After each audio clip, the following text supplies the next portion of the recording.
Hello, my lovely Ariel show viewers. How's it going? How was your week? This is my birthday week, so already the week is awesome because I'm just celebrating birthday week.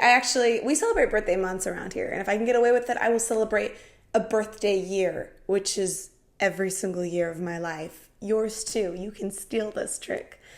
Really enjoyed all your comments from my last video. Thank you all of you who share your stories, share your experiences. It really helps me. Like every time before I'm sitting down and thinking what I want to share this week, I'm looking back and seeing kind of like where we're at as a community, what's landing with you guys, what kind of your trouble spots are, where your pain spots are, and seeing like where I can help, where I can contribute and give the most. And, I always try to share what I'm learning in real time and really like what's helping me. Because you guys know I spend so much time on my own emotional well-being, on my own mental health, like hours a day. I am reading, I am listening to podcasts, I'm ingesting content because if I get off track, I can tell. And I just don't feel good. And then it affects every area of my life, especially as someone who's constantly outputting creative stuff like I am. It's like all my life's work is taking my internal and showing, like making it go to the surface to the external. So if the internal isn't going good, it shows up in every area of my life. Like I really screw myself over. So I'm really grateful for this amazing audience. I feel like you guys kind of keep me accountable in a way because I feel like if I'm not learning and I'm not growing, I'm not going to have anything to offer you that week. Does that make sense? So I really love like this awesome two-way street. And so anyway, just say that to say thank you for your comments. Thank you for making this a two-way double engaged conversation. I very much appreciate that. Today we are talking about living up to our full potential. I've been thinking about this a lot because I used to view potential very differently than I do now, and I kind of want to share how I've changed the way that I view it and how I'm able to apply this in my life and how you can apply it in your life. I used to view potential as, we're all born with a certain amount of potential, and I think of parents being like, oh my gosh, she's not living up to her potential because she could be smarter, but she's not getting good grades, or he's not living up to his potential in sports. Like he could be really good at soccer if he applied himself. And I feel like as children, oftentimes we were probably berated for not living up to our potential and for goofing off or whatever. And so I never really took ownership of this concept of taking ownership of my potential until recently, where I was preparing for my talk for the CD Baby conference. I was given the keynote talk, like never done this before. It was a 45-minute talk with slides, and I like really wanted to give my very best to this audience because I knew I could give them a lot of really good value. I could really inspire them. I could give them just awesome things that would help them grow their careers as artists. And as I was putting the talk together, I found myself spending a lot of time on it, like hours and hours, like way more time than I expected. I thought, I can knock something like that out in a couple hours, one afternoon, I'll get it done and I'll be fine. But like I was doing my research. I was picking out like the best images and wording that I wanted to use. And I realized I wasn't doing that for them anymore. Like it started out like I wanted to give my best to the audience, but then after a while I realized I really wanted to do my best for myself. And that kind of surprised me because I hadn't thought of it that way before. Like I had a chance to show up in a new way in my life through public speaking. And I could have showed up and done some C or B work, which we've talked about before. Like usually us perfectionists, our B plus work is our B plus work is everybody else's A plus work. For those of you who are perfectionists, that's a good way to think of it. So you can let go a little bit and not be like super control freak about everything. However, in this area of my life, I thought, you know what? I really want to aim high here and knock it out of the park just for me. Just because I want to feel like I crushed this and I gave it my all. I didn't want to walk away from that opportunity and think, okay, that was a pretty good first start.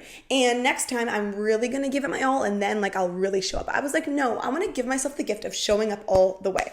And of course, I did my best, wasn't perfect. Yes, I want to do better next time. Yes, there was things I could have done differently. But I look back at that and I'm proud of myself. And I'm excited that I went for it. And it wasn't because I wanted people to think a certain way about me. It's because I wanted to feel really good about what I was putting out. I wanted to show up as my best self. And so I've been thinking about ways that we can all live up to our potential more, and thinking about the ways that sometimes we tend to settle for average because we don't even think about it. We don't even question. I think a lot of times in our health, the things that we're eating, right? Like for me, if I'm eating something kind of just not that healthy, if I'm eating like a calzone or whatever, I'm like, well, at least I don't eat this every day. And I'm justifying this average behavior in my head because I don't do it all the time, right? Or if I am maybe wasting my night like scrolling Instagram, I'm like, well, at least this is just like I'm trying to justify my average behavior. And in a lot of other areas of a lot of our lives, we don't settle for average. Like, for example, for me, I've never liked average music. Okay, if I'm going to spend my time listening to something, I want that music to be mind-blowingly awesome.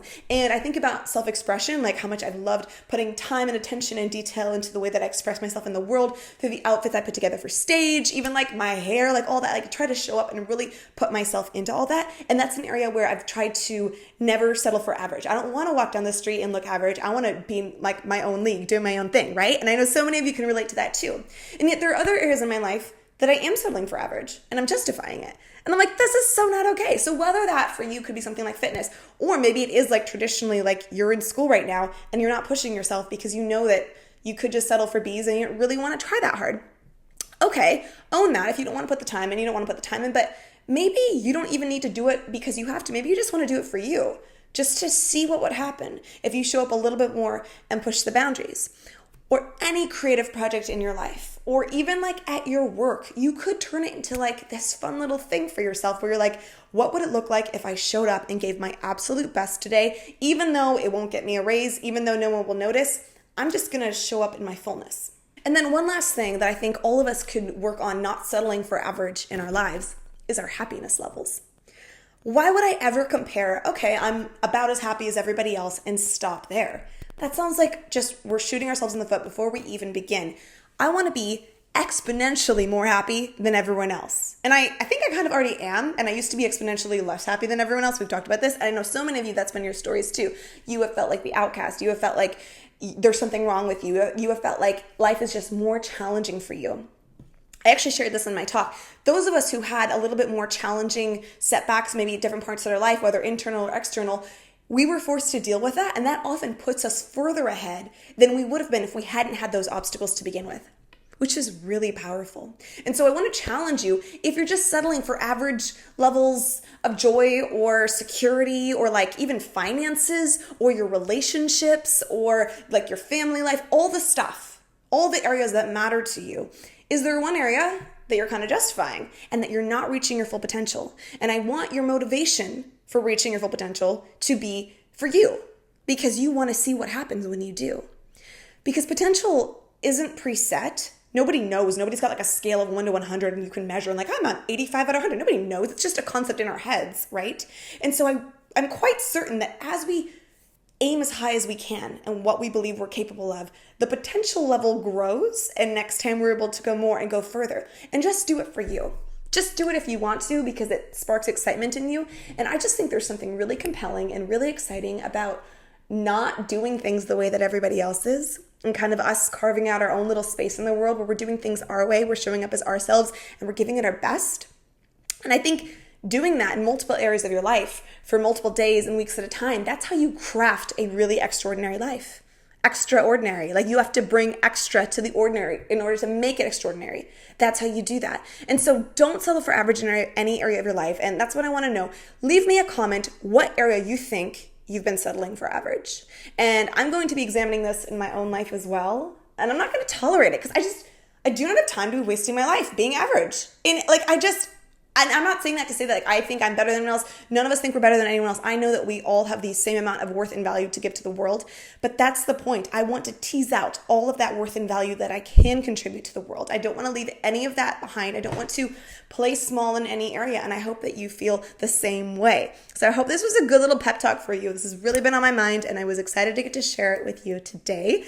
Huge thanks and gratitude to my patrons. I love you. I love you. I love you. Thank you, patrons. You make this thing go round. You make my world go round. And I just wish I could personally tell you all how grateful I am for you, but this will have to do. Thank you. Everybody watching, please comment, like, subscribe, all the good stuff. And I'll be back here next week. So I will see you then.